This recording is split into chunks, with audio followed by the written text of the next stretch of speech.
Class 10, Chapter 1 Civics, Power Sharing.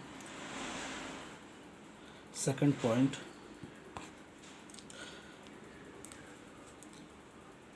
power can be shared among the government at different level. General government for the entire country and the government at the provincial or regional level, such as general government for the entire country, is usually called the federal government.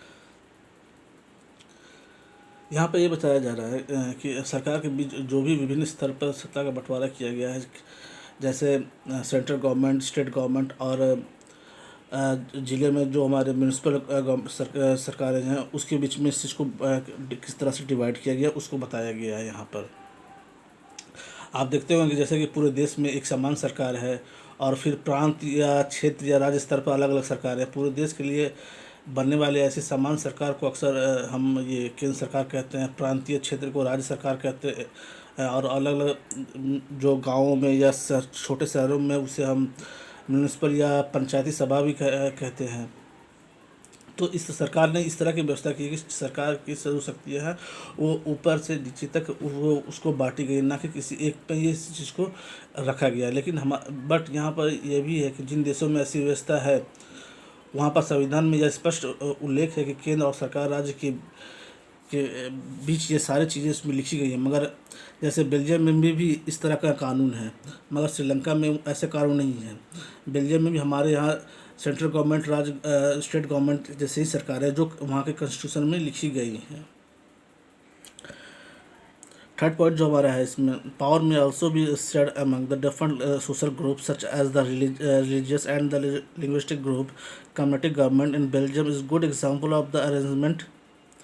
अब यहाँ पर बताया जा रहा है कि सत्ता का बंटवारा विभिन्न सामाजिक समूहों, मतलब भाषा के आधार पर, धार्मिक समूहों के आधार पर भी होता है। जैसे हमने बेल्जियम में देखा है कि सामुदायिक सरकार ने इस व्यवस्था का एक अच्छा उदाहरण दिया। कुछ देश में संविधान और कानून में इस बात का प्रावधान है कि सामाजिक रूप से जो कमज़ोर समुदाय है, जो कम्युनिटी कमज़ोर है, जैसे महिलाएं हैं, को विधायिका और प्रशासन में हिस्सेदारी दी गई है।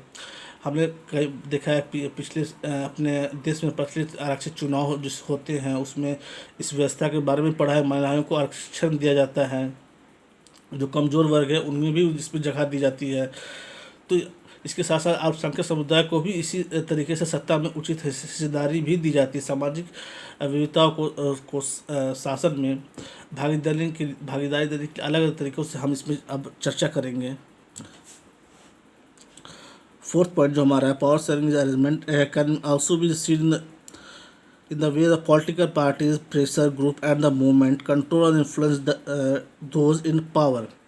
सत्ता का जो बंटवारा है उसको एक रूप में विभिन्न प्रकार के दबाव समूह और आंदोलन द्वारा शासन को प्रभावित और नियंत्रित करने के भी लक्ष्य हो सकते हैं। लोकतंत्र में हम देखते हैं लोगों के सामने सत्ता के दावेदार के बीच में चुनाव का विकल्प जरूर होता है, लेकिन लोकतांत्रिक व्यवस्था में यह विकल्प विभिन्न पार्टियों के रूप में उपलब्ध होता है। पार्टियां सत्ता के लिए आपस में प्रतिस्पर्धा करती हैं, वो एक दूसरे को कम दिखाने पर लगी रहती हैं। पार्टियां इस बात को सुनिश्चित करती हैं कि वो ज़्यादा से ज़्यादा जनता को अपनी ओर अट्रैक्ट कर सके। हर पार्टी का ये लक्ष्य होता है कि वो एक दूसरे से आगे बढ़ जाए। दूसरा कि एक बड़ी समावेदी पर गौर करें तो पाएंगे कि सत्ता में बारी बारी से अलग अलग विचारधारा और सामाजिक समूह वाली पार्टियों के हाथ सत्ता लगती है। अगर हम देखा जाए तो समय समय पर ये नहीं कि किसी एक ही पार्टी के पास सत्ता रही है। समय समय पर अलग अलग विचारधारा वाली पार्टियों के पास भी सत्ता की चाबी आती रही है, क्योंकि दो या अधिक पार्टियां मिलकर चुनाव लड़ती हैं या सरकार का गठन करती। तो लोकतंत्र में हम इसे व्यापारिक, उद्योगपति, किसान और औद्योगिक मजदूर जैसे कई संगठित हित समूह को भी इसमें सक्रिय रूप से देख सकते हैं। ऐसा भी देखा गया है कि बहुत से सामाजिक समूह हैं, चाहे वो मजदूर वर्ग हो या उद्योगपति वर्ग हो, उसकी भी इसमें पार्टियों के साथ हिस्सेदारी होती है। भारत सरकार की विभिन्न समितियां भी सीधी भागीदारी करके नीतियों पर अपने सदस्य वर्ग के लाभ के लिए दबाव बनाती हैं। अब नेक्स्ट जो है कि थर्ड में हम राजनीतिक दल, दबाव और समूह, सामाजिक आंदोलन कार्यप्रणाली पर गौर करेंगे। तो ये चैप्टर फर्स्ट का थर्ड चैप्टर यहाँ पर क्लोज होता है।